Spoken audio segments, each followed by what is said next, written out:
أعوذ بالله من الشيطان الرجيم بسم الله الرحمن الرحيم وإن إلياس لمن المرسلين إذ قال لقومه ألا تتقون أتدعون بعلا وتذرون أحسن الخالقين الله ربكم ورب آبائكم الأولين فكذبوه فإنهم لمحضرون إلا عباد الله المخلصين۔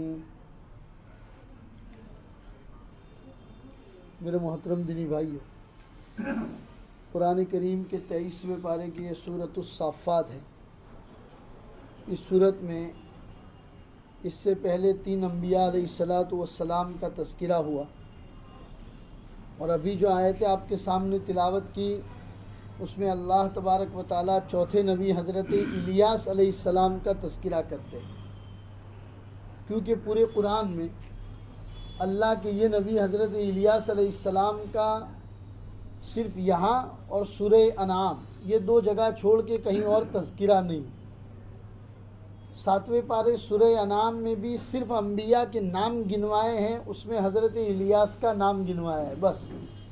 یہاں پر البتہ تقریباً 7 یا 8 آیتوں میں حضرت الیاس علیہ السلام کا تذکرہ کیا۔ اللہ فرماتے ہیں کہ الیاس علیہ السلام بھی بنی اسرائیل کے پیغمبروں میں سے ایک تھے۔ اذ قال لقومہ الا تتقون، انہوں نے اپنی قوم سے کہا کہ کیا تم لوگ اللہ سے نہیں ڈرتے؟ اتدعون بعلا وتذرون احسن الخالقین، کیا تم بعل کو، بعل ان کے ایک بت کا نام تھا، کیا تم بعل کو پوجتے ہو اور اس ایک اللہ کو چھوڑ دیتے ہو جس نے تمہیں بہترین طریقے سے پیدا کیا ہے؟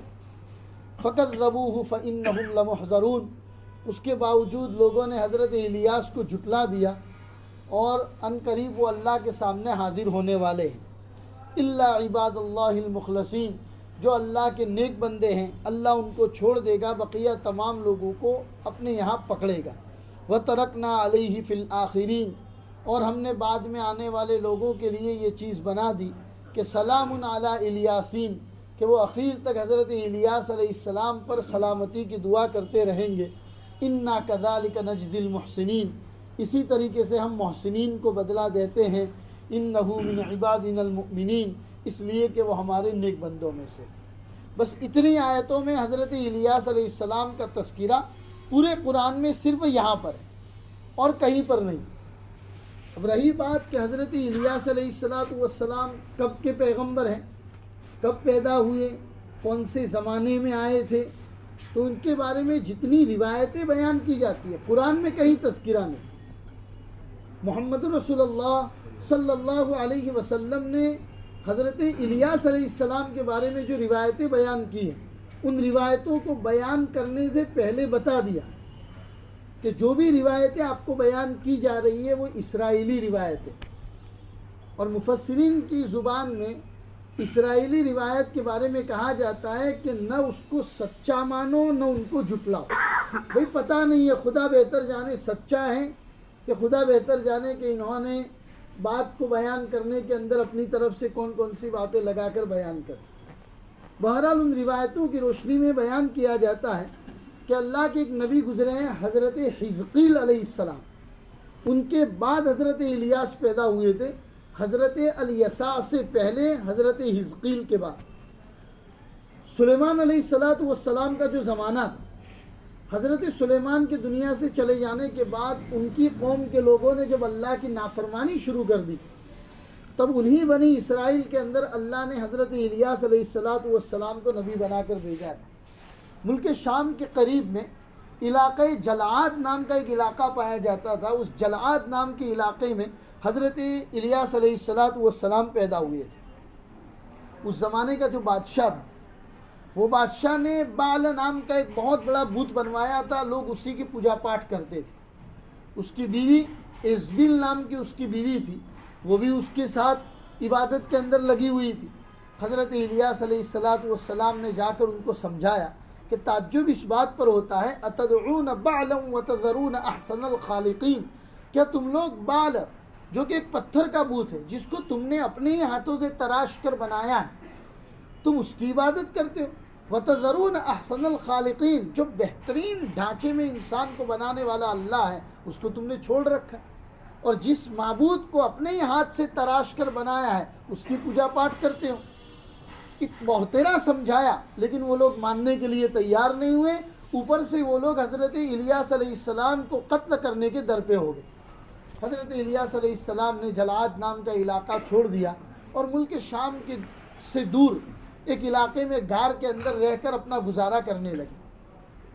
وہیں پر رہ کر اپنا مشن، اپنا کام جاری تھا، لیکن پھر بھی حضرت الیاس کی قوم ماننے کے لیے تیار نہیں تھی۔ روایتوں میں آتا ہے کہ مشکل سے 2 لوگ ان کی بات پر ایمان لائے، مشکل سے 2 لوگ۔ حضرت الیاس علیہ السلام نے ان کو بڑا بہترا سمجھایا لیکن وہ لوگ نہیں مانے۔ انہوں نے دعا کی کہ یا اللہ اس بستی کو قحط سالی میں مبتلا کر دے، دکاڑ جس کو ہم بولتے، قحط سالی میں مبتلا کر دے، تب جا کے میں ان کو سمجھاؤں گا۔ جب یہ بستی قحط سالی میں مبتلا ہوئی تو حضرت الیاس علیہ السلام ان کو آ کے سمجھانا شروع کیے اور کہا کہ دیکھو میں صحیح ہوں کہ غلط ہوں اس کو سمجھانے کا یہ بہترین موقع ہے۔ تم جس بت کی، بالا نام کے بت کی عبادت کرتے ہو، تم ہی لوگ کہتے ہو کہ ہمارا یہ جو بت ہے بالا اس نے 400 نبی بھیجے، انہوں نے اپنی طرف سے بات بنا رکھی تھی، تو تم اپنے 400 نبیوں کو بلواؤ اور کہو کہ اللہ کے دربار میں اپنی اپنی قربانیاں پیش کرے، جس کی قربانی قبول ہوگی وہ اللہ کے دربار میں صحیح آدمی سمجھا جائے گا۔ اس زمانے میں قربانی کے قبول ہونے کا طریقہ یہ تھا کہ آسمان سے آگ آتی تھی اور اس قربانی کو بھسم کر دیتی تھی، اور وہی قربانی کے قبول ہونے کی دلیل ہوتی تھی۔ چنانچہ یہ لوگ 400 ان کے انبیاء آئے اور انہوں نے اپنی اپنی قربانیاں پیش کی، صبح سے لے کر دوپہر اور شام تک دعائیں کرتے رہے لیکن ان کی قربانی قبول نہیں ہوئی۔ اس کے بعد حضرت الیاس علیہ السلام نے اپنی قربانی پیش کی، آسمان سے آگ آئی اور ان کی قربانی قبول ہو گئی۔ بال کو ماننے والے جو 400 نبی تھے وہ تو نہیں مانے، بادشاہ اور اس کی بیوی بھی نہیں مانی، لیکن کتنے لوگ یہ معاملہ دیکھ کر ایمان لے آئے، اور یہ لوگ اوپر سے حضرت الیاس علیہ السلام پر لڑنے کے در پہ ہو گئے۔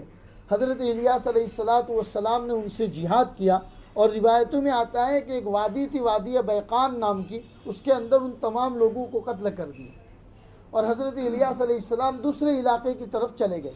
بعد میں یہ بادشاہ اور اس کی بیوی ایزبیل جو اس کی بیوی تھی، دونوں نے دوبارہ حضرت الیاس علیہ السلام کو مارنے کا پلان بنایا۔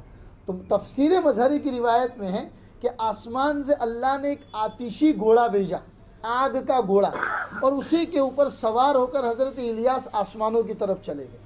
چنانچہ روایتوں میں آتا ہے کہ 4 نبی ابھی بھی زندہ ہیں، 2 آسمانوں میں ہیں، 2 زمین میں ہیں۔ زمین میں جو 2 نبی زندہ ہیں ان میں سے ایک حضرت خضر علیہ السلام کا نام آتا ہے، جن کا 16ویں پارے میں ہم تذکرہ پڑھتے ہیں قرآن کریم میں، اور دوسرے حضرت الیاس علیہ السلام کا نام آتا ہے، اور یہاں تک آتا ہے کہ ہر رمضان میں بیت المقدس میں جاتے ہیں، روزہ بھی رکھتے ہیں اور اعتکاف بھی کرتے ہیں۔ اور ایک روایت میں یہاں تک بیان کیا گیا ہے کہ اللہ کے رسول صلی اللہ علیہ وسلم جس زمانے میں تبوک میں تشریف لے جا رہے تھے تو تبوک کے راستے میں حضرت الیاس کی ملاقات بھی ہوئی تھی۔ اور 2 نبی آسمانوں میں جو زندہ ہیں وہ ایک ہے حضرت عیسیٰ علیہ السلام اور ایک ہے حضرت ادریس علیہ السلام۔ یہ 2 نبی آسمانوں پر زندہ ہیں۔ تو ان 4 نبیوں کے زندہ ہونے کی بات ابھی بھی کہی جاتی ہے، لیکن میں نے آپ کو پہلے ہی بتا دیا کہ جتنی روایتیں حضرت الیاس علیہ السلام کے بارے میں بیان کی جاتی ہے وہ تمام اسرائیلی روایتوں میں سے، اور اسرائیلی روایتوں کے بارے میں ہم کو خاموشی اختیار کرنے کو کہا گیا، کیونکہ قرآن قصہ اور کہانیوں کی کتاب نہیں ہے۔ قرآن ایک کتاب ہدایت ہے، لوگوں کو صحیح راستہ بتانے والی کتاب ہے۔ جب جب ضرورت پڑتی ہے تو اللہ کسی نبی کا یا پچھلی قوم کا تذکرہ مختصراً بیان کر دیتے ہیں۔ کہانی کے طور پر قرآن میں کوئی قصہ بیان نہیں کیا جاتا، اور ہمارا معاملہ کیا ہے بھی، اللہ زندگی گزارنی ہے جب تک اللہ نے مقدر کر رکھی ہے، اور پھر ہم کو زندگی گزار کر اللہ کے پاس جانا ہے، ہمارے اعمال نامے کے مطابق جنت اور جہنم کا فیصلہ ہونے والا ہے۔ تو جنت اور جہنم میں جانے کے لیے حضرت الیاس کی قصے کو سمجھنا یا جاننا اس پر کوئی موقوف نہیں ہے، یا مجھے یا آپ کو قبر میں فرشتے یہ سوال نہیں کریں گے کہ آپ حضرت الیاس کی جانکاری رکھتے ہیں کہ نہیں رکھتے۔ اسی لیے قرآن کریم صرف کتاب ہدایت ہے۔